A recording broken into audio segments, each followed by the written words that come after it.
Yep, welcome back to SeaBed. Last time we heard stories from Sachiko and Takako and Narasaki's past, and then we heard a ghost story from Lily, and Lily proceeded to sit in a phantom chair that didn't exist. That was the spookiest part of it all. And yeah, that was it. Oh yeah, we're not some tips, right?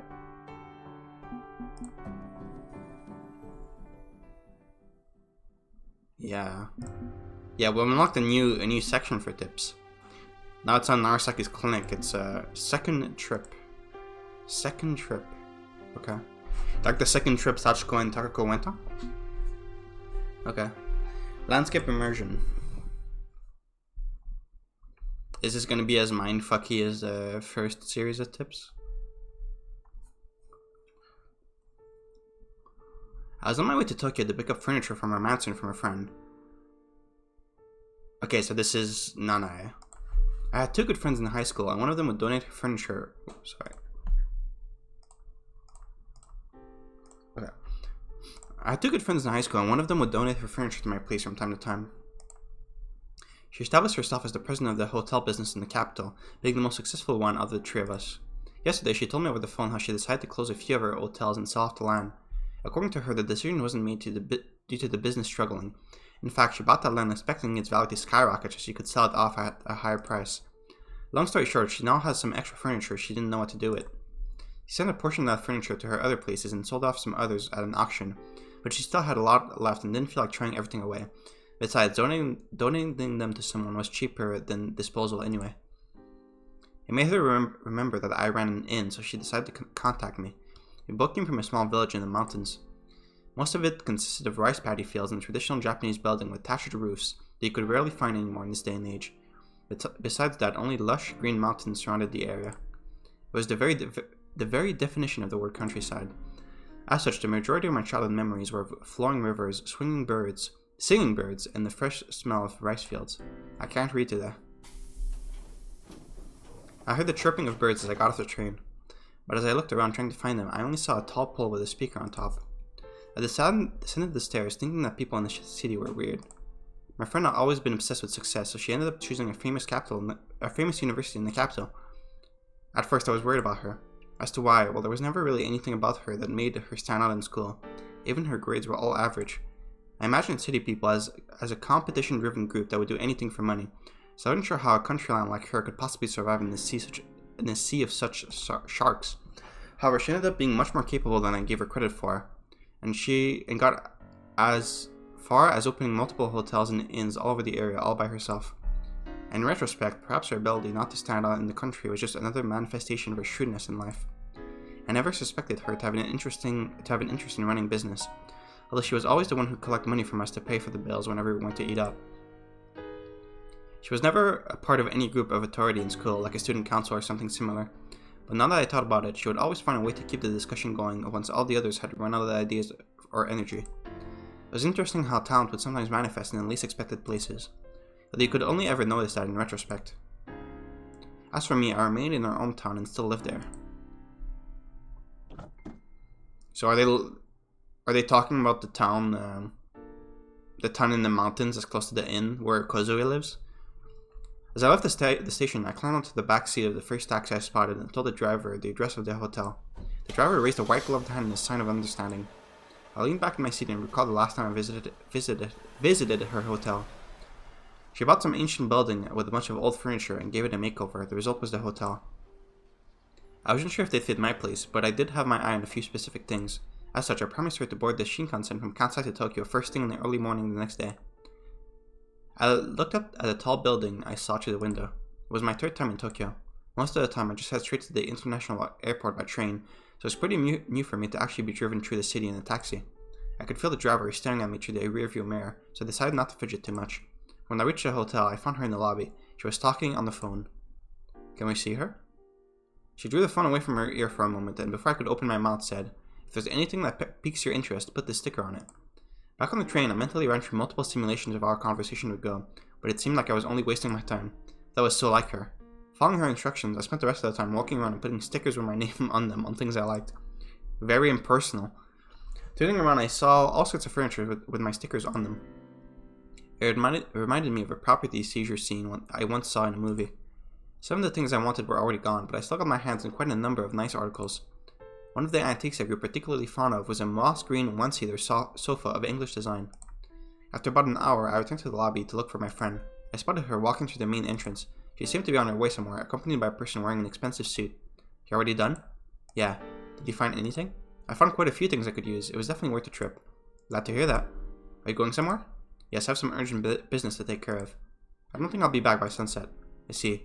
I'm sorry for having you come all this way, and it's okay. Work doesn't wait. I'll come again some other time to thank you for this.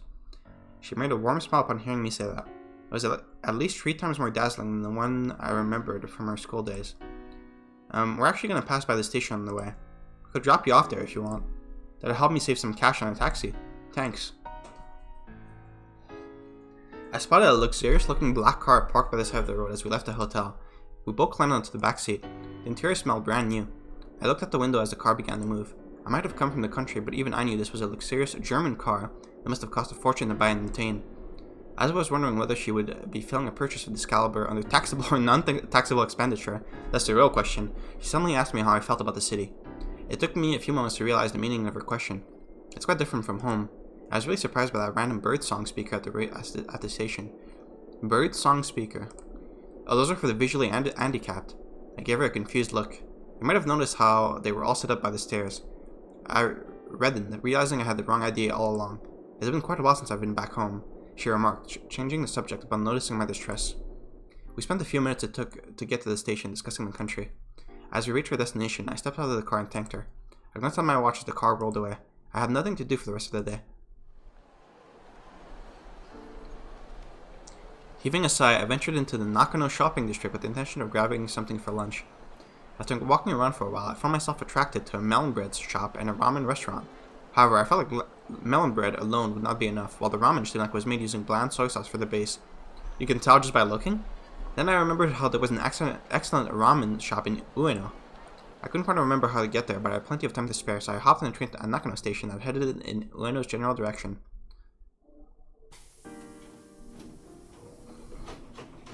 I changed to the Yamanote line at Shinjuku and reached my destination with far less difficulty than I had expected. It was already past 1 o'clock, but I still managed to get into the shop without having to wait in line. With no one to talk to while I ate, I ended up reminiscing about the last time I'd been here. I ate here with the other one of those 2 friends I mentioned. At the time, she wanted to go to the nearby zoo. It was 2 o'clock when I left the restaurant. I'd reserved a seat on the night train, but seeing how it was a weekday, I probably would have found an open seat on any random train at this hour. However, my original plan was to spend the night drinking with my friend while reminiscing about the old days, then use all my remaining energy to catch the last train and sleep until I was home. I felt the need to use all this pent-up energy. Besides, I was in a good mood after getting my hand on all that great furniture for free. I decided to go to the zoo. Okay. I thought it'd be empty at this hour, but I was wrong. I think I've been to this exact zoo. This photo is extremely familiar. There was a middle-aged man with a camera looking at birds. I also found an old man gazing at the elephants. I ran into a whole family on the Penguin Mountain. Each corner had at least one person strolling around. One man was drinking beer in front of the beer cage. The bear cage, not the beer cage. At first glance, I didn't spot anything inside, so I stopped and began looking for the bear that was supposedly there. Its cage was in the lower level compared to me, with some rocks, a lake, and a large tree in the middle. I circled around the cage, but I still couldn't find the bear. Perhaps the caretaker took it somewhere else. The bear might have needed a medical checkup, or had to be taught some tricks to entertain the audience. Maybe it needed to be washed at some other facility. I stole a glance at the man sitting on the bench, drinking beer. He was absent-mindedly gazing in my direction. I couldn't imagine what he was doing there in front of an empty cage, although I figured he could have said the same thing about me. When I reached the small animal corner, I realized I was going through the zoo in the exact same order as before. There were hundreds of potential routes one could have picked. I remembered how adamant my friend was about seeing an anteater, so we pretty much calmed the entire place looking for it. I was following the exact same route now. So this is a long tip. I stood in front of the anteater's cage. It was still in the same place, a building separated from visitors by a glass wall. There was a sign with the word anteater written on it in white ink dangling in front of the cage. Found it, I said while she was looking somewhere else.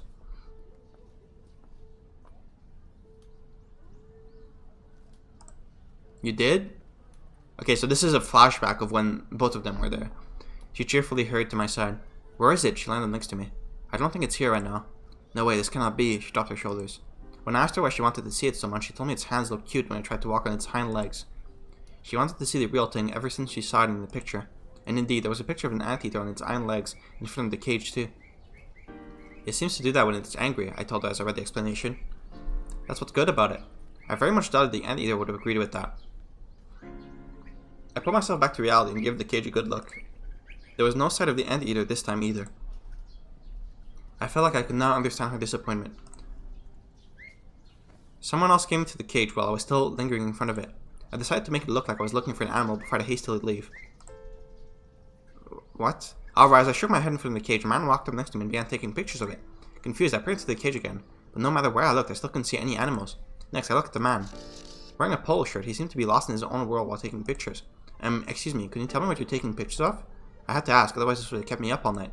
Maybe there was something wrong with my head that made me unable to perceive anteaters in the real world. Maybe. Besides, I hated the feeling of regret that came after letting certain opportunities slip past you. The man looked at me and made a friendly smile. I'm in need of some scenery pictures. I'm not here to photograph animals, he added. Scenery pictures? I'm making a visual novel called SeaBed, and I need to take a bunch of pictures for the background CGs. Still somewhat puzzled, I ended up parroting his words. I'm designing something that's supposed to recreate the world of animals living in their cages. It's called habitat reproduction, and I'm collecting samples of it for it right now. He stopped taking pictures and explained everything to me in a friendly manner. I see. It wasn't anything special after all. Now that I thought about it, being unable to see anteaters probably wasn't a very, very realistic disease anyway. Who knows? If that even warranted any thought. That is a miniature South American tropical rainforest inside that cage. Even the sound and the temperature are being emulated. Now that he mentioned it, the room was indeed unnaturally warm, and I could even hear the sound of monkeys and birds through the speakers. I see, I said, feeling impressed. Animals feel more at home this way, and the audience too has a chance to learn more about actual tropical conditions. That's pretty elaborate. I'll pay more attention to the scenery from now on. You do that. I guarantee it'll be more fun that way. After parting from the man, I followed his suggestion and began scrutinizing the environments of the other cages. I thought they all had similar plants inside them, but as I took a closer look, I realized that almost every cage had something different. What surprised me was that none of them were merely models or imitations, but real, actual plants that the zoo staff must have been growing. Okay, is this supposed to be... Is this supposed to be... I'll say it later. I found a lot of plants I had never seen before. I didn't realize it, but this place could have easily doubled as a botanic garden. They must have cared for their animals quite a bit. A branch quivered in the tall cage inside the bird corner. I spotted a big owl. I turned to the signboard for help, but it listed a whole bunch of different predatory birds along with their illustrations, and I couldn't immediately find the one I had just seen. The signboard had information about their names, natural habitats, and the methods of their hunting. I stared into the round eyes of the bird. I had a feeling it was staring back at me. I wondered if it could remember its old forest, although from the way it emotionally stared at me, it didn't seem like it was having any such thoughts. Now that I thought about it, she was also quite interested in birds. Back when we lived together in a mansion up in the mountains. Okay, so you lived together? Oh wait, is your friend the girl that went crazy with the ghosts? That disappeared? We would observe different types every season. She would find all sorts of birds and tell me their names. I remembered how we'd look for them in the forest and after hearing their chirping. During one of her walks, I asked her the names of every single bird we spotted. She ended up mentioning over 30 species. I myself only recognized 2 or 3.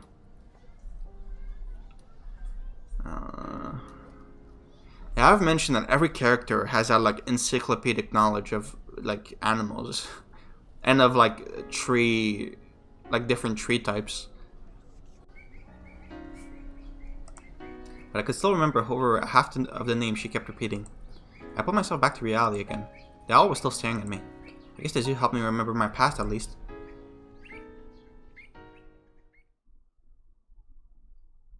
What color is this gonna be? Pink.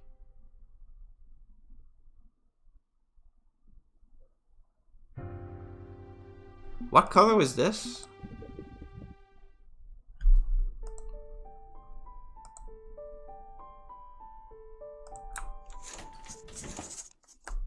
This was pink also.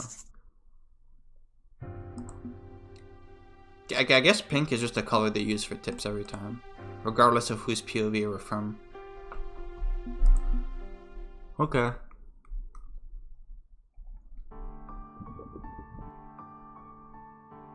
I was wondering if the whole thing about like the zoo recreating the environment so that like it really feels like you're there when you pass through it and you look at the animals.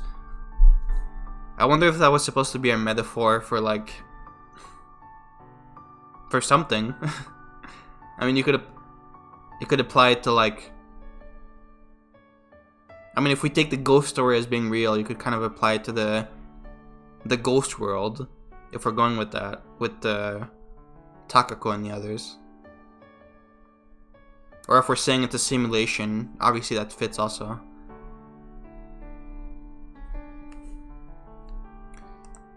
I'm pretty sure that was definitely Nana's POV, right? The thing about her having two friends from high school, I mean, obviously that's very reminiscent of Takako, Sachiko, and Narasaki, right?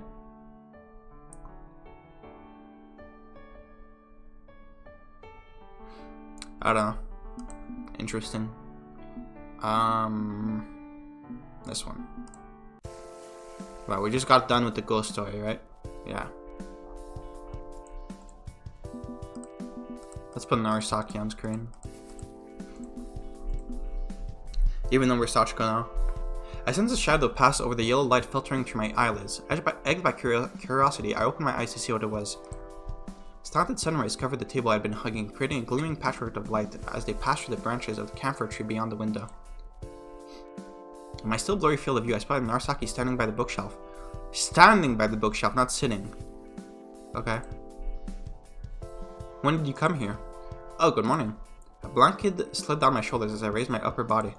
I felt dizzy, oppressed by tub against my temples. I had a dream. What kind? Well, after I straightened my back and used my palm to iron out the wrinkles on my clothes, I began telling her about the dream. The misty haze blanketing my mind slowly withdrew. Does that question have something to do with my condition? We don't get to see what the dream was? Or was the dream the flashback that we saw at the beginning? I think it is, right? Because we were Sachiko's POV before that, right? Or after that. I forget. But I'm pretty sure just the flashback that we saw. Not really, said Narasaki as she sat down in the chair before me.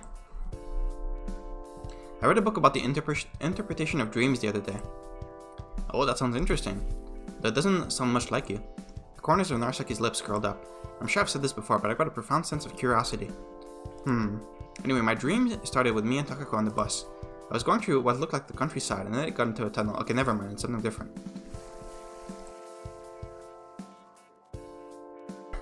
So I'm sneezing a lot. I'm trying to time muting my mic whenever I sneeze, so I don't sneeze into the mic. Passing that, we emerged into a city I've never seen before. I got worried, and after discussing it with Takako, got off the bus together. We walked around a bit, but no matter where we went, the place felt completely unfamiliar to us. When Takako said she wanted to climb the mountain we saw in the distance, she said that she could figure out where we were from a higher vantage point. So we climbed that mountain together. The detail had become foggy by now, but I could remember the gist of it. Does that tell you anything? At least 3 things, I guess. From just that. First, riding in a bus symbolizes being influenced by others regardless of your will. Shut up! Oh my god. More fucking pseudoscience from Narasaki over here. A place you don't know represents your dissatisfaction and wish for a change in your current life. Finally, climbing a mountain means you want to have sex with your father. Or no, climbing a mountain means working hard towards a certain goal. Well done. Well, does any of those ring a bell? When you put it like that, now that I thought about it, the whole thing about the bus and how we got off reminded me of how Takako and I quit our jobs in the city. What happened afterwards? Then it all kind of changed. Before I knew it, I was dreaming about going to my old home in the country. The city turned into my old town, but we were still climbing a steep hill together. Yeah, I remember our whole town having a lot of tall hills. And when we reached the top, we could see the entire place from high above. We sat down on the bench and gazed at the sunset for a while. Then I realized I lost my wallet, but found it almost immediately afterwards. The money in it was all gone, but I was just happy to have it back. Narasaki's expression grew somewhat mellow. That's good. They say that seeing the countryside in your dreams means your mind is stabilizing itself and your imagination has become richer. Who is they? Who is saying this? Who is they? They. Really? I didn't necessarily feel that way, but her previous comments hit close to the mark, so hearing that made me feel a little relieved. Losing something means being turned down in love, while finding something means being successful in your romantic relationship. Oh my god, I hate this. So what does it mean if you lose something but find it soon afterwards? I'm not sure. Narasaki shook her head, making an embarrassed smile. It means you're cheating on your girlfriend that just died. Well, it's pretty much fortune telling, so don't take it too seriously. I mean, I guess it's not cheating, but... The first part felt accurate enough, but I'm not sure about the rest. Well, the point is that you have fun. I'm surprised you remember everything so well, though. I'm good at remembering dreams. I'm terrible at it. And I get tired easily these days, so I keep falling asleep everywhere. I suppose shallow sleep like that results in lots of dreams. Is that where your dream ended? No, there's a bit more. Later, I met a person that claimed to know me, even though I didn't recognize them. Still, I said that we were in the same class. When I tried thinking about that, I realized this person participated in the party we had shortly before we left to move the city. Huh? What kind of person was it? In dreams, people you don't know tend to be your idolized version of various traits. Alright. Really? I couldn't see their face though, and the dream ended there. So that party actually happened in the real world? I felt a little strange. Something wrong? I tried remembering who that person was, but couldn't. And when I thought about the party, I realized it was something that happened in another dream I had. I'd totally forgotten about it until then, though. You mean you remember one of your dreams in another dream? That's insane. I think so, yes. Narasaki slowly recrossed her legs. Well, it's hardly an impossible phenomenon. Remembering other dreams inside a dream? What if we're in a dream right now? Yeah, though I've never experienced it myself. Really? When you're awake, it's difficult to remember dreams, but easy to recall things you did during your waking hours. The opposite is also true. Source? I don't think that's true. I'm almost certain that's not true. Are you just making shit up constantly? Like, I feel like you're just making shit up. Why does it work that way? Because your memories are separated into two categories, one pertaining to reality, another to dreams. No? What? Your brain can tell when you're dreaming and stores your dream memories in a different place so the two don't get mixed up. Okay, I feel like I'm going to need to accept this for the game to make sense, because this might be important, but this, for the record, that's just not true. So you're saying it's easier to remember dreams when you're dreaming?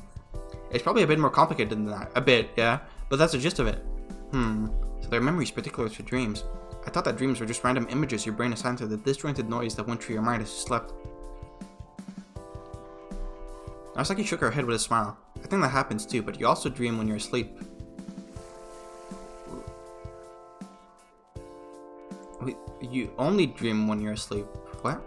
As for the accuracy of dream memories, I don't think your memories of reality are all that much different. I suppose so. I experienced that firsthand. You really do know a lot of things, Narasaki. Does she? I've just had an opportunity to research this stuff for something else. What exactly did you research? Well, people store all the things they see and hear in their head, right? However, some things are stored in the way you can remember and use them, while others are impossible to consciously pull out. Are you still with me? Yeah, I think so.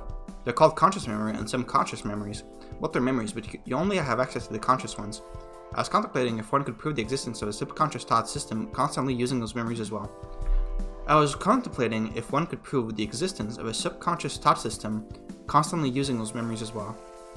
What do you mean, those memories? What are you referring to? I'm not sure I understand. What happens if you prove that? Well, all I want to know is how things work. Narasaki looked out the window. The evening sun illuminated her red hair, making it look almost like flames. Oh, that's right. The bird we saw yesterday is called the red-flanked bluetail. It's a winter bird that comes here from Shikuko, because I just know that. You looked it up? There was a bird encyclopedia in the library. Oh yeah, there was. Yeah. And we had a brief mention of unihemispheric slow-wave sleep. Birds that travel long distances over the season have evolved so they can put half of the birds to sleep while the other remains alert. I don't know if that's true or not. Probably. I don't know, maybe. Apparently it's not just birds either. Dolphins and seals are also capable of sleeping with one of their eyes closed.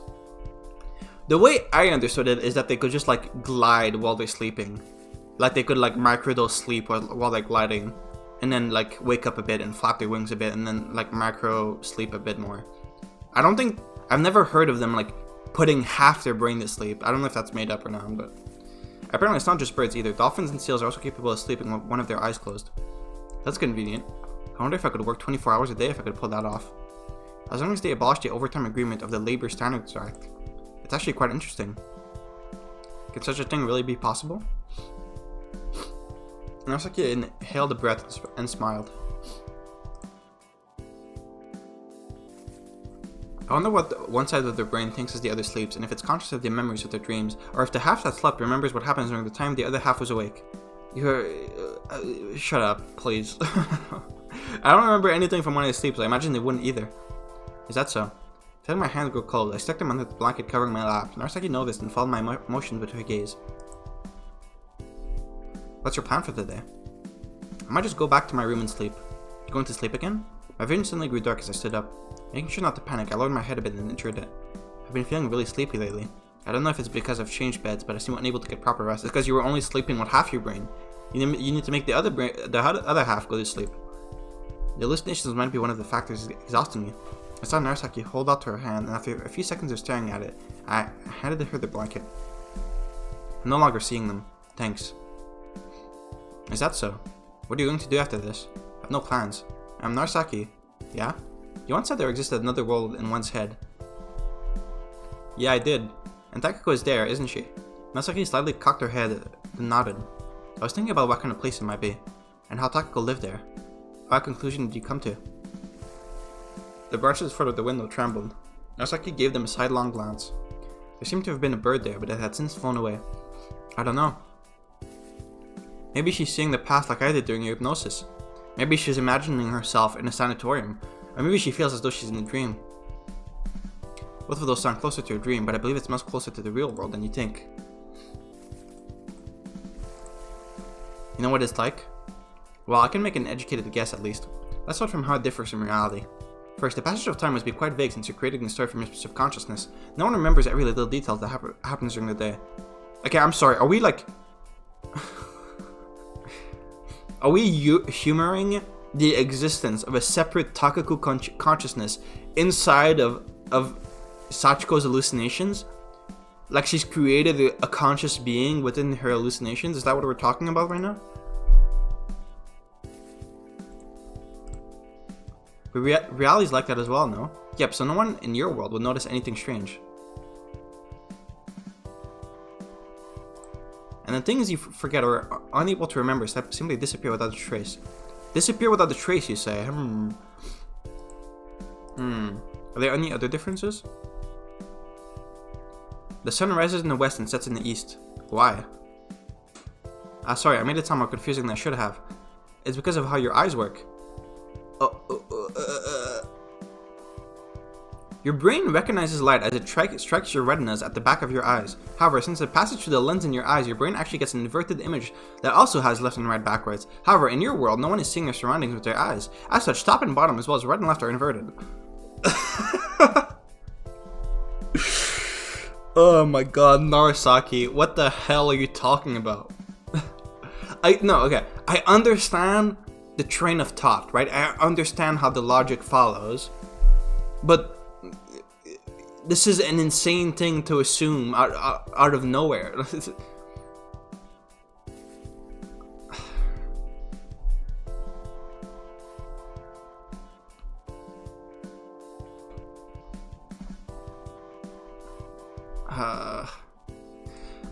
You know, the worst part is I completely forgot when, but I remember at some point during my playthrough I did mention something about the sun rising in the east and setting in the west, didn't I?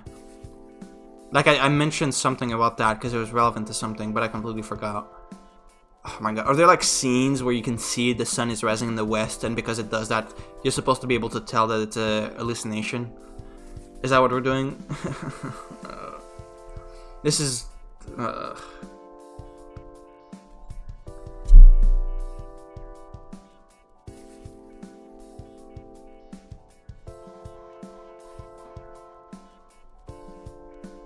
Also, wait, okay. I sort of followed her train of thought, as in, like, I understand the logic that she has to come to this conclusion, but this doesn't make any sense, by the way.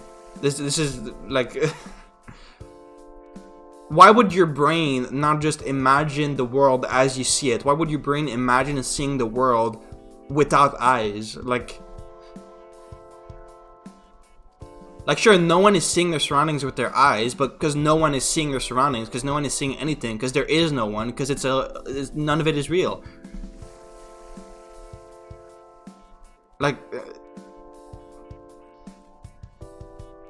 and if we're talking about, like, Sachiko's POV during her hallucinations, why would it, whatever, whatever. That sounds weird. If the cause is physical, such as the eyes inverting things, then wouldn't we all perceive our surroundings the same way in both worlds? That's what I said. No matter how I looked at it, Narasaki's statement didn't make much sense. Yeah, I agree. Thank you, Sachiko. Oh my god, thank you. Besides, there were no means to check or test how things were supposed to work in that hypothetical world. True. Okay, never mind. I'm happy. I'm happy. How could she be so certain? You didn't just come up with all this on the spot, did you? I gave Narsaki an incredulous look. Whoops, you got me. Okay, so confirmed Narasaki is just a bullshitter, and she just makes up shit randomly for no reason.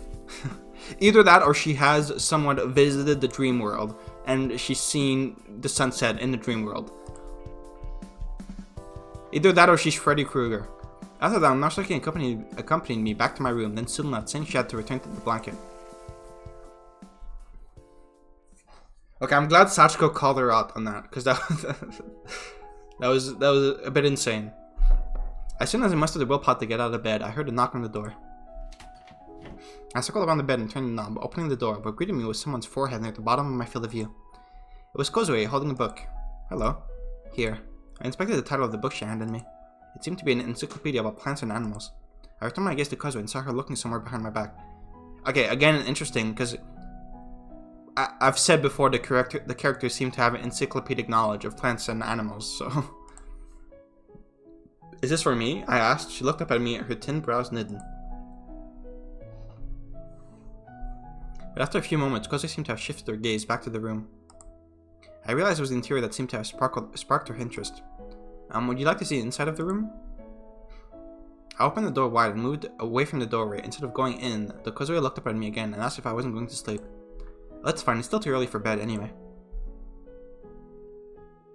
After a few seconds of hesitation, Kozue finally stepped into the room. She momentarily glanced back as I closed the door, but soon returned her gaze to the room, looking over the ceiling and the walls. As Kozue moved towards the cabinet, I picked up a cardigan from the dresser's chair and put it over my shoulder. I then sat down in the chair by the window and opened up the book she had bought. Flipping through a few pages, I saw introductions of various plants and animals, all illustrated with large, colorful pictures. The table of contents listed a number of different animal names. Though thick, the book was easy to carry in one hand. I imagine it was designed to allow one to quickly confirm things while out in the wilderness. Do you like old things like this? Not as much as you or Nanae, what do you ask? Few people ever come to stay here in the middle of nowhere. All the regular customers have a thing for old mansions. I see.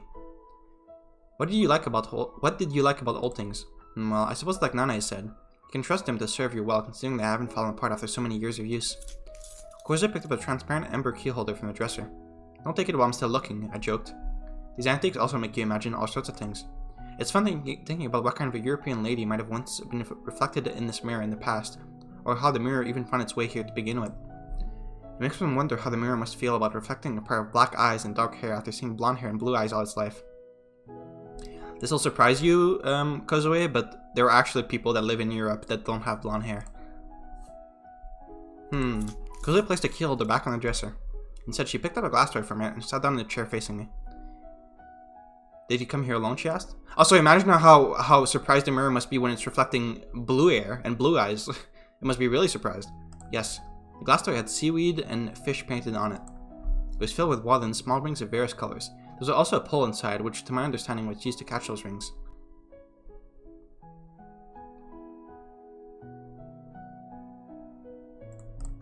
Kozue pushed a button at the bottom of the case, which made colored rings dance all over the case due to the artificial current. Oh, that's nostalgic. There's a similar toy in the beauty salon I used to visit. Huh. She pushed the button harder, trying to collect the rings on the edges, but instead ended up losing the one she had already caught. She furrowed her brows. I shifted my gaze back to my book and turned it to the page about winter. Oh, I almost forgot. Thanks for the other day, said Kozue with a certain abruptness. Don't worry about it. I had fun too.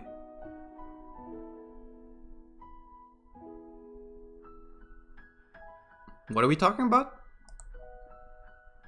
Wait, what? I don't know what they're talking about. Thanks for the other day. Don't worry about it. I had fun too. What did they do together? It was Narasaki that walked her back to her village, right? Or was that Sachiko? No, that was Narasaki, I'm pretty sure. What did Sachiko do with Kozue? Did we see that? And I just forgot, or did we not see that? I found a cute picture of a long-tailed tit. A long-tailed tit? There were 4 of them on a long tree branch. They all looked like tiny white balls of fur with black spots for the eye and beaks. The one on the far left was looking straight at the camera. but its head tilted to the side. It appeared almost befuddled. Feeling someone's gaze on me, I looked up from the book. Kozue had stopped playing with her rings and was looking at me. The irises of her big eyes gave me a long, hard stare as if trying to penetrate my very soul. Is something the matter? You weird. I had never seen irises as light in colors as hers. Combined with her refined features, Kozue's gaze appeared almost uncanny. Most people would have trouble meeting a gaze like hers. Me? Really? But I was told the same thing, that I'm weird. Who told you that? My uncle and my physics teacher. I tried to imagine the context where that would have happened, but nothing concrete came to mind. What do you think is weird about you? I don't know. Then what do you think is weird about me? You're like me, yet you also keep talking to me. And you have this odd, mysterious feel about you. Kozue was a bit too forward for her own good, and her glare could occasionally be intimidating. But given her cute looks, approaching and talking to her didn't feel all that odd to me. But perhaps my trip to a faraway place had left me in a state of mild euphoria, which could have impeded my judgment. I honestly couldn't tell. There are all sorts of people in the world. I told her I wasn't that weird. Kozue, however, seemed hesitant to believe me.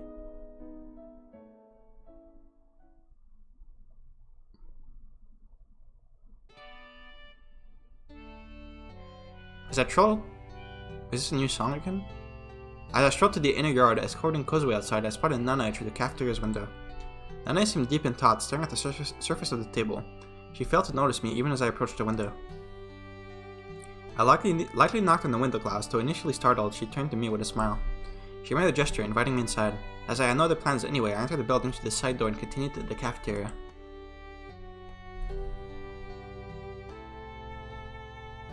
What is she doing?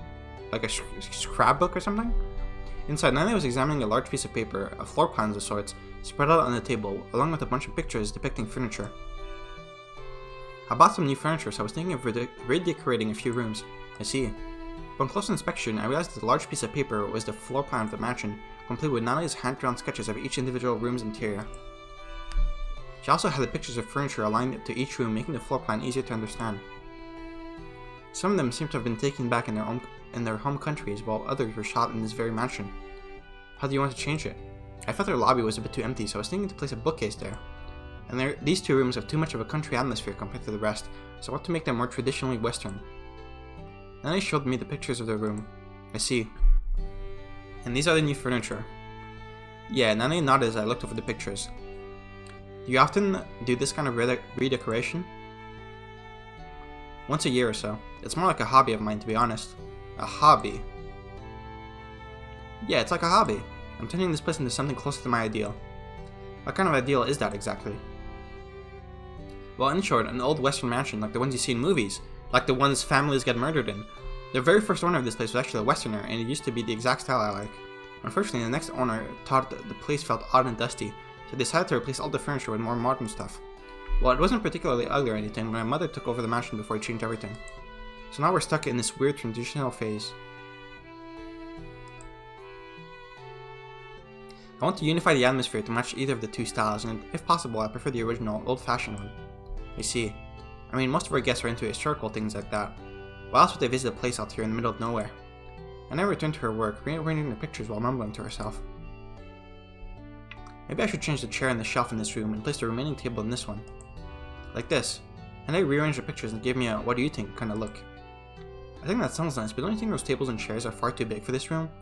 Depending on where you place the chairs, you might have trouble opening the doors of this wardrobe.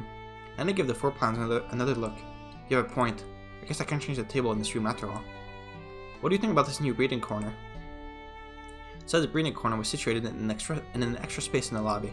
It consisted of a small bookshelf, a small knee-height round table, and the largest one-seater sofa.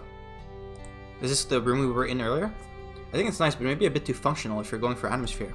For example, if you put a shelf against this one between the entrance and the corridor, use a tall writing desk instead of a small table, then put your sofa here, don't you think it looks better that way? Man, this is just a me thing, but I really could not give less of a shit about the interior design. Like, this is just not something I care at all about. If you guys saw what my apartment looked like, you would be able to tell that. I rearranged your pictures. Yeah, you're right. It's definitely looking good. It's like a small study window. It makes me want to add a bit more miscellaneous fluff though, like a desk lamp and such. She pulled out an album with pictures of all sorts of decorations.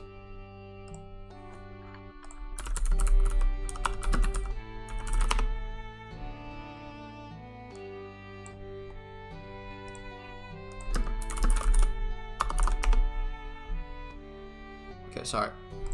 You seem to be enjoying this. I am. I love stuff like this.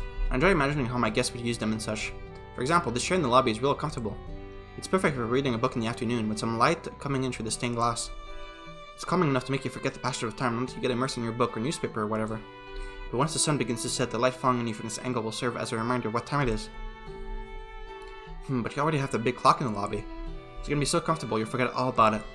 I have to recall the last time I focused so hard on my reading that I completely blocked out the sounds of the outside world, but soon gave up and just gave her a patronizing hook. Okay. I'm serious. Well, I understand what you're trying to say, more or less. Really? She gave me a skeptical look, but the expression soon changed. Oh, it did? Okay. That's right, you're a professional as far as design is concerned. I guess you would understand a creative spirit, she added. It wasn't me, but a friend of mine in kindergarten built a waterway in the sandbox to amuse herself. Huh? Nana knitted her eyebrows and gave me a puzzled look. You dig a bunch of little ditches in the sandbox, like a labyrinth, and use a gardening hose to fill them with water. I showed her the size of the ditches with my fingers. The ones who had to pay the water bills probably weren't too amused. I nodded. You bet. It was a sandbox behind her apartment, and the landlord was fuming when he found out what she was doing. Apparently, the park behind her building was also his property, and it was responsible for water bills. Anyway, you can make tunnels, mountains, and lakes in the sand like that. When I asked her why she went to such lengths for a simple game, she said she made it so that the tadpoles and water striders wouldn't be bored. I actually did spot some water striders in their waterways. Most of them flew away soon after, but one continued along the waterway, even passing under the tunnel. I think I get the picture, but I'm not sure how they feel about being compared to that. Nana made a complex expression, smiling with her lips and eyes, but also knitting her eyebrows in a display of embarrassment. I suppose so. I was thinking of using an example with a deserted island or a diorama, but chose a more unusual one instead. I'm kind of curious about the deserted island now. But that girl who made the waterways in the sand, well, she later turned out to be quite talented in the field of design. I guess that makes it better. I do admit this place is a bit like my personal miniature garden, or sandbox. I think everyone has something like that, just on a different scale. I guess so. Exactly what kind of western mansion do you want to turn this place into? I'm trying to recreate the style of when this mansion was actually used as a normal residence. My mother showed me some old pictures of the place, and I got totally enthralled by them. Back then though, I wasn't entirely sure what made me feel that way. And now? Nana paused to think for a few moments. Well, one thing I can tell is that it was completely different from what we have now. I mean, back in those days, the Western design incorporated a variety of styles, sometimes mixing Renaissance, Neoclassical, Vienna Secession, and other approaches. I think one of the charms that got me was how it seemed to favor style over functionality. Modern architecture copied the functional parts of Western style, but they valued the artistic merit just as much as convenience.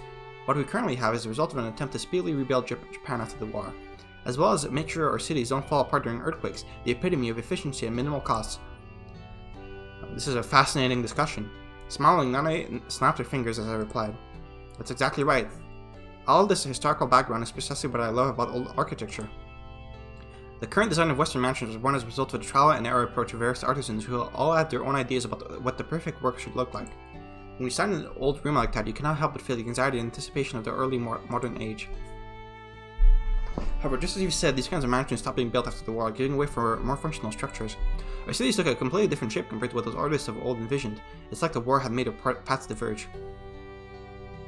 So when I'm in a place like this, I get the sense of being abandoned by time, a vague and poignant emptiness similar to watching dinosaur bones in the museum. The strong and deep emotions of old have seeped into the very walls of such places, silently drifting in the air all around us, like all around people like us, ignorant of time. Anyway, this feeling is precisely what draws me to antiques. Okay, calm down, please. I imagine that must have been pretty hard to understand. Sorry. I understood, but like, who cares? No, I think I can empathize with that on some level. Phew, I kind of just blurted out whatever popped into my mind, so I'm glad it ended up making some iota of sense. It's a complex feeling, but I think I've experienced it myself. Nice, I obviously didn't think about it that deeply as a child, but I do not relate to this feeling that they're talking about at all. I have no clue. But the feeling I got when I saw those pictures was something similar, I think. I was seeing it for the first time, yet for some reason I felt somewhat nostalgic and lonely. I guess I've lacked complex feelings like that ever since I was young. Anyway, I ended up going off on a tangent there, but basically I want to turn this mansion into the kind of place that gives me the same kind of feeling as those pictures. I'm not one for flattery, but I like this place. Thanks. I tried, she added with a smile. But it definitely doesn't feel complete yet. There's still a bunch of rooms that feel like they could use some work, especially when you compare them to those pictures. Atmosphere is not easy to recreate. Yeah, After all, it's usually the unique sensitivities of the age that translate into peculiarities of design. Perhaps it is impossible to perfectly recreate it to begin with. However, if I wait for the place to age naturally, I'll end up 6 feet under before I achieve anything I'm satisfied with. You're planning to do as much as you can for now. Yep, Nane answered, flashing a happy smile. Anyway, will you help me on this now that you've heard my story and everything? Sure, to the best of my abilities at least. I sat in the chair facing Nane. She too. This is like. This is like a conversation I would find myself stuck in like a party or something, or like a family gathering. Someone just talking to me about architecture and interior design for like 2 hours, and I'm just stuck there and I can't leave. Oh my god. I sat in the chair facing Nana. She too lowered herself into a nearby seat. We spent some time discussing the layout of the rooms in the mansion. We kept rearranging pictures and sketching new plans. We exchanged ideas, nodded to each other, and shook our heads. Whenever there was a prolonged period of silence, Nana would start humming a song under her breath. A song that most people had likely heard at one point in their lives. At first I didn't pay much attention, but the more she repeated that one phrase. Why does Mary only ever have sheep? Huh? I guess that's just the first thing that came to mind of whoever wrote it.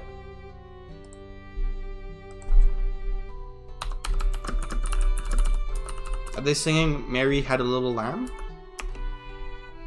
Or, I mean, that's what I assume. I just want to look.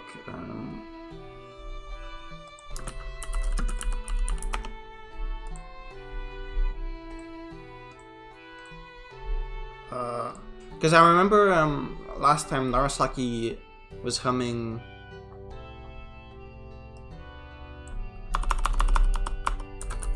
What was the song? Daisy, that was it. Daisy Bell.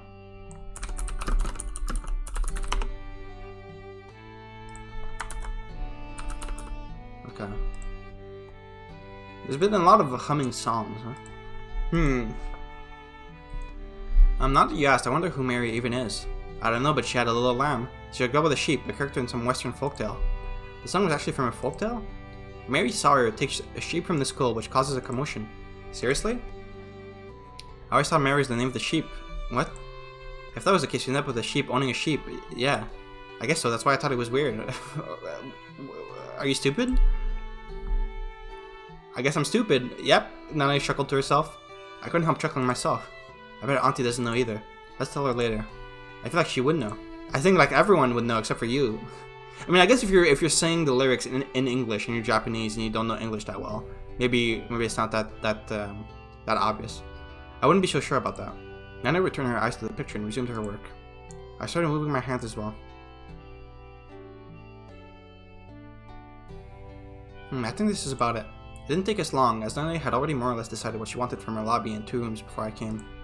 Okay, so we first have to actually set up the furniture and see things for ourselves before we can come to a decision. Then they uttered under their breath. When will that be? It's still ways off. Some of the furniture hasn't even been delivered yet. I'd love to do it right away, but what can you do? Then he began clearing the pictures and graph on the table. I stuffed the writing utensils in the case I found lying around. I see. How many days have you been here for, Sachiko? I feel like you've been here for a long time. Nana thanked me as I handed her the case. I can definitely tell you're a professional. I think those rooms are going to look real awesome now. I'm glad to have been of help, and it was more fun to do it together. I'll prepare you something great for dinner as a token of my appreciation. That sounds nice. Nana stretched her back and walked off towards the counter, saying she'll make some more coffee. I leaned back against the chair while seeing her off. I suddenly felt my body become heavy.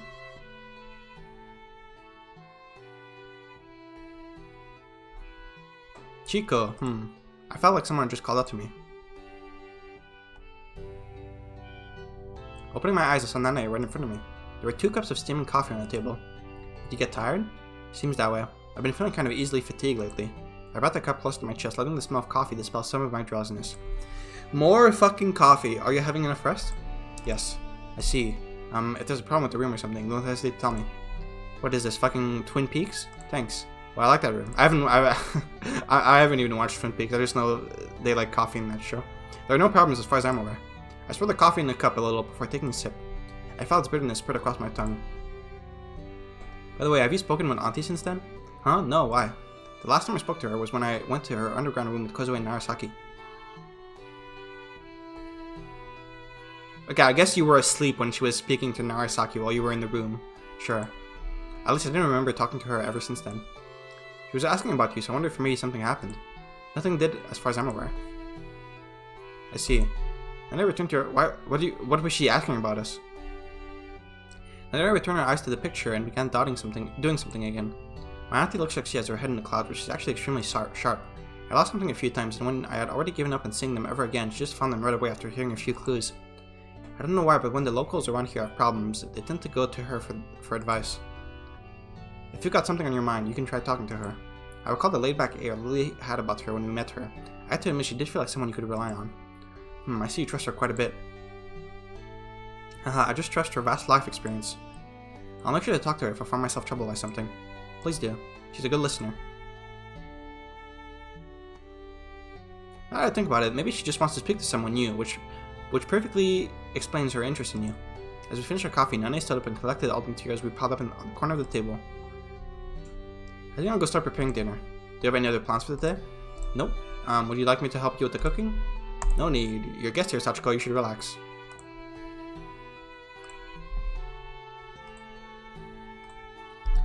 We left the cafeteria together and parted ways in the lobby.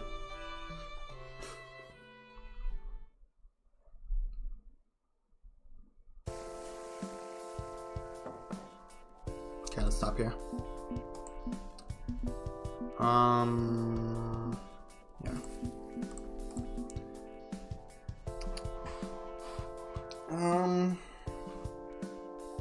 Man, I gotta say, like, in part 1 of this playthrough, I said I was completely blind in this game, and I said, like, there was only a few things I'd heard, and one of the things I'd heard was that this game was, like, very slow-paced, and I'd heard that, and I was, like, okay with that, because, like, most visual novels are, but they weren't lying. This is extremely slow-paced. Like, we're how far in are we? What's my playtime right now? I'm at 19 hours. I'm at 19 hours in this game, and we still have, like, entire, like, chapters with, like, nothing really much happening, or at least on the surface. They definitely weren't making that part up. When they said it was slow paced, I was expecting, like, you know, typical mystery setup where, like, you know, the beginning is kind of slow paced, but then things ramp up, and then it gets, like, more hectic, like, towards, like, either, like, near the middle, or maybe, like, 1/3 or, like, 2/3 around. Like, after we've gotten all the clues, everything's been set up, like, something big starts happening. But no, it seems like this is gonna be slice of lifey stuff for the entirety of it, seemingly. Unless we wake up and Nana has been murdered, and we have to find out who did it or something. I don't think that's gonna happen, but...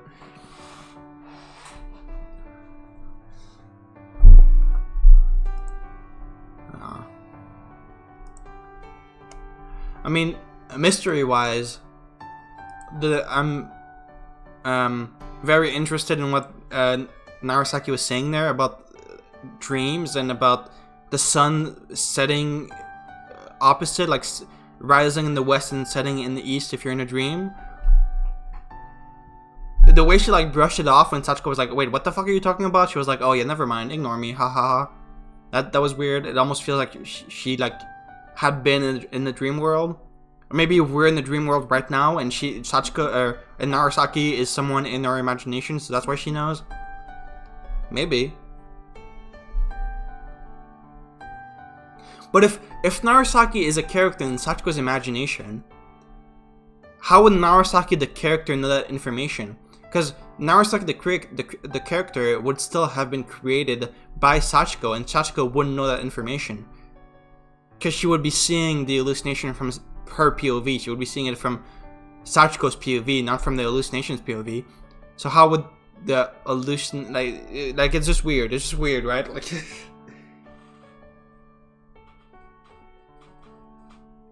I don't know. That's definitely the most important detail that was brought up in this chapter, I feel.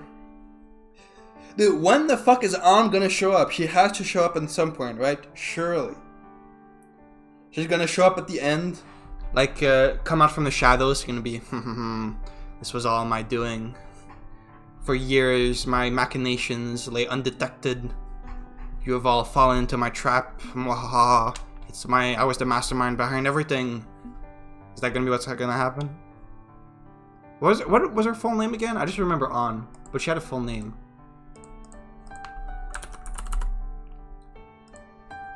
Sawatari Anlis. Sawatari. We haven't gotten another Sawatari, have we?